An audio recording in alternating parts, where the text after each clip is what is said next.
Hello friends, आप सभी का स्वागत है ट्रिनिटी आईएएस के प्लेटफॉर्म पे, यूट्यूब चैनल पे। कुछ स्टूडेंट्स के कुछ क्वेश्चंस आ रहे थे रिगार्डिंग पॉलिटी। बताइए सर जी, क्या क्वेश्चन है? Procedure establish by law and due process of law.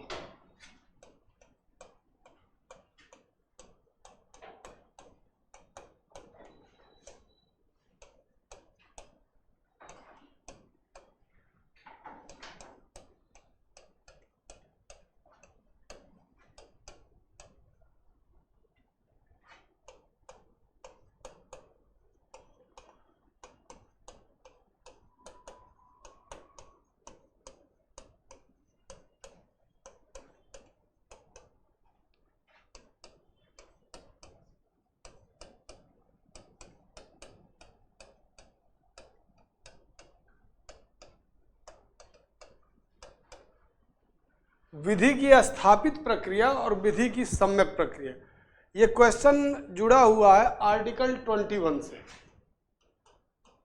Article 21 क्या कहता है? Right to life and personal liberty.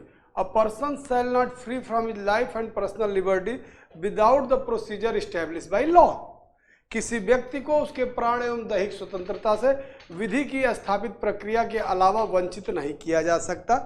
A person shall not free from his life and personal liberty without the established procedure of law. अब established procedure of law और due process of law, इसकी origin देखेंगे। ये दो phrases हैं। Procedure establish by law आप समझ लिया हमने यूके से लिया है, यानी कि ब्रिटेन से। And due process of law का कॉन्सेप्ट हमने यूएसए से लिया है।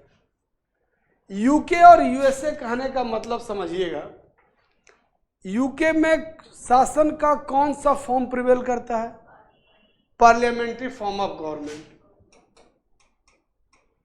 Parliamentary form of government. और यूएस में कौन सा करता है? Presidential form of government. किसकी सुप्रीमेसी है? गवर्नमेंट के अगर हम लेके चले तो there is 3 organs of government, legislature, executive, judiciary. मेरा क्वेश्चन है, अब ये गवर्नमेंट तो दोनों में है, यहां भी है यहां भी है, तो पार्लियामेंट्री फॉर्म में या ब्रिटिश मॉडल में किसकी सुप्रीमेसी है? किस ऑर्गन की? लेजिस्लेटिव ऑर्गन की। तो यहां पे सोवरिन कौन है? लेजिस्लेचर। या सोवरिन कहिए या सुप्रीम कहिए। क्लियर हो गया? और यहां पे सुप्रीम कौन होगा?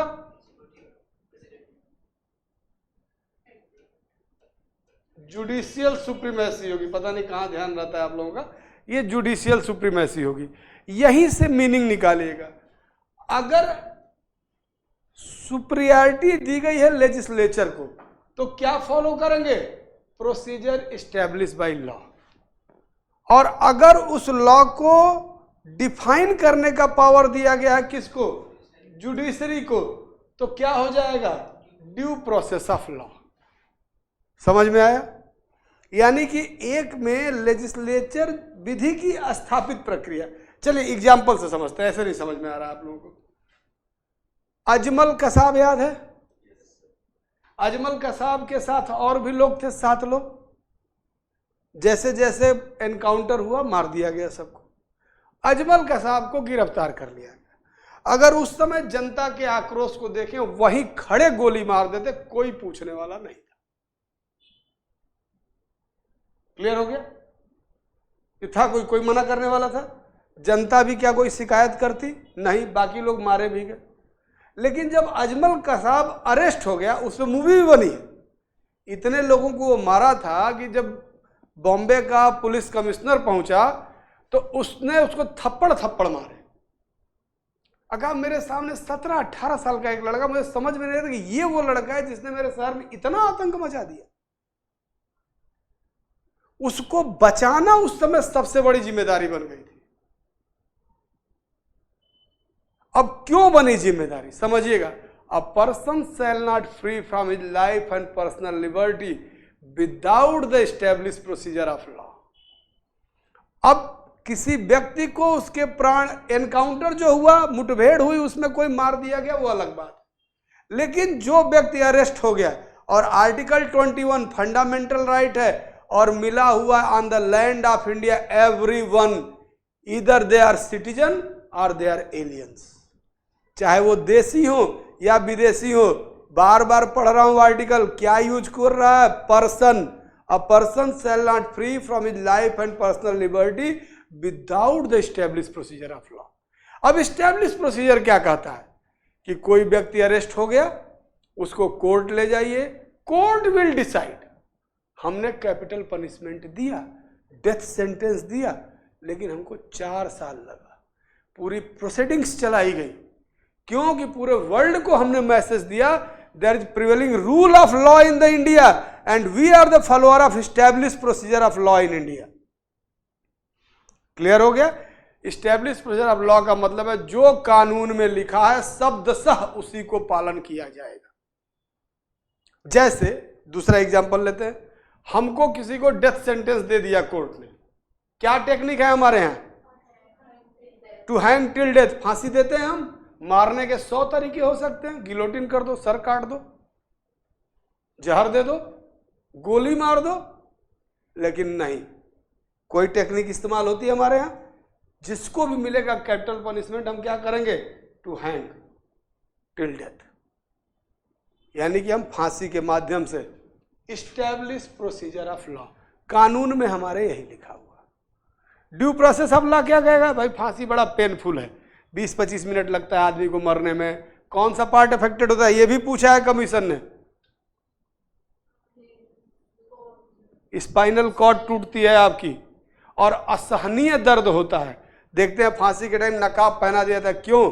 क्योंकि इतना ज्यादा दर्द होता है कि आंखें निकल के इस कटोरे से बाहर आती है, जीभ इतनी बाहर तक लटक जाती है और बहुत पेनफुल होकर 15-20 मिनट में तड़प तड़प के आदमी मरता है। तो बहुत से रिफॉर्म्स आए हैं जो ये रिकमेंड कर रहे हैं कि अगर आप किसी को डेथ सेंटेंस दे ही रहे हो लीगली, तो आप इतना क्यों तड़पा रहे हैं उसको? उससे बढ़िया उसको एक टैबलेट दे दो, पॉइजनस इंजेक्शन दे दो, लगाया खत्म, गोली मार दो खड़ा करके, सेकंड का काम है। लेकिन अभी भी नहीं, establish procedure of law. Clear हो गया? अब दूसरे टर्म पे आते हैं, due process of law. Due process of law क्या कह रहा है? इसके लिए भी एग्जांपल से समझिए। यहां देखिए, यहां जुडिशियल ऑर्गन को मिल जाएगा इंटरप्रेट करने का राइट, उस प्रोविजन को जो दिया हुआ है। और एक मजेदार बात बताएं, जब कॉन्स्टिट्यूशन ऑफ इंडिया लिखा जा रहा था तो हमने due process of law mention किया था। बाद में अंबेडकर जी ने कुछ एडवाइस लेकर आ रहे हैं, चूंकि हम ब्रिटेन की लेगेसी को फॉलो कर रहे हैं, तो फिर उसको बदल के हमने एस्टेब्लिश प्रोसीजर ऑफ लॉ किया। और 21 की लैंग्वेज हम कहां से पिक किए हुए हैं? गौर से बताइएगा कोई भी। 500 रुपीज प्राइज, जापान। क्लियर हो गया? 500 रुपए का क्वेश्चन था। चलिए, ड्यू प्रोसेस ऑफ लॉ क्या होता है? उसकी विधि सम्मत व्याख्या करना। अब जरा समझिएगा, एक फैक्ट्री एक्ट जब लिखा गया तो फैक्ट्री एक्ट में एक प्रोविजन था कि if in a factory there is more than 20 labours the organisation should allow water in 2 pots, 2 घड़े रखे जाए जिसमें पानी रखा जाए। एक इंस्पेक्टर महोदय पहुंचे एक कंपनी में, वहां 30-35 वर्कर काम कर रहे थे, वहां घड़े हटा दिए गए थे, वाटर कूलर लगा दिया गया था। ठीक है, तब उससे बेटर मीडियम था वहां पे। लेकिन चूंकि अब एस्टेब्लिश प्रोसीजर ऑफ लॉ, घड़ा लिखा गया है कानून में, घड़ा मिला नहीं वहां, उन्होंने चालान काट दिया। सुप्रीम कोर्ट ने बड़ी फटकार लगाई इस पर कि ये क्या तमाशा बना रखे। उसका मैसेज क्या था, मोटिव क्या था इस एक्ट का? इस एक्ट का मोटिव था कि मजदूरों को ठंडा साफ सुथरा पेयजल मिल सके। अगर उससे बेटर मीडियम बन चुका है उस चीज को प्रोवाइड करने का, तो चालान कटने का क्या मतलब है? तो समय के साथ कानून भी पुराने हो जाते हैं, इसलिए क्या किया गया? ड्यू प्रोसेस ऑफ लॉ को अलाउ किया गया।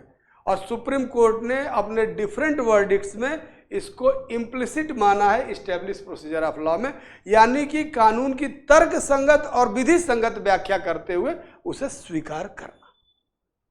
क्लियर हो गया? अभी भी कोई डाउट है?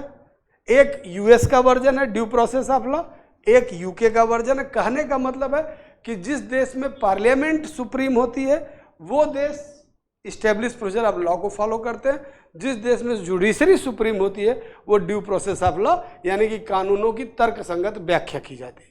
आप खुद सोचिए कानून कैसे चेंज हो रहा है। आपके देश में अब लिव इन रिलेशनशिप को लीगल स्टेटस दे दिया गया। आप सोच सकते हैं आज के 30 साल पहले 40 साल पहले पॉसिबल था? नहीं था। हमारी एज तो निकल गई, आप लोगों को अवेलेबल है। डोमेस्टिक वायलेंस क्या 2005 में शुरू हुआ है? कोपाशनरी राइट वीमेंस को क्या सरकार को अब समझ में आया कि दिया जाए? समय के साथ साथ जैसे जैसे चेंजेज होते हैं वैसे वैसे चीजें सुधर जाती हैं। तो कानून की भी रिक्वायरमेंट हमेशा जैसे जैसे विकास होगा वैसे वैसे नए नए कानूनों की जरूरत पड़ेगी। क्लियर हो गया? Thank you very much.